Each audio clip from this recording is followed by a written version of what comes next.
بیٹی صرف شادی تک خدا کی رحمت ہے، اگر وہ طلاق یا بیوی کے بعد پلٹ آئے تو وہ زحمت بن جاتی ہے۔ ہمارے معاشرے میں مرد یہ تو بتاتے ہیں اکیلی عورت محفوظ نہیں، مگر یہ کوئی نہیں بتاتا کہ محفوظ کیوں اور کس سے نہیں۔ اگر جسموں سے کھیلنا محبت ہوتی تو طوائف دنیا کی سب سے خوش قسمت عورت ہوتی۔ ہم کتنے عجیب ہیں، محبت کا اظہار تو جوش و خروش سے کرتے ہیں، مگر اس کو برقرار رکھنا بھول جاتے ہیں۔ کبھی ہم کسی کی اور کبھی کوئی ہماری جگہ لے ہی لیتا ہے، یہ بھی زندگی کی ایک حقیقت ہے۔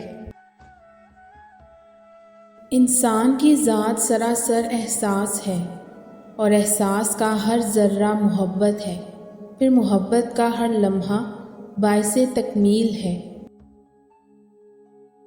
انسان کو اپنی عزت، سیلف ریسپیکٹ، خودداری، عزت نفس ہر شے سے زیادہ عزیز ہونی چاہیے، اپنی محبت سے بھی زیادہ، لیکن ہو غرور تکبر سے پاک۔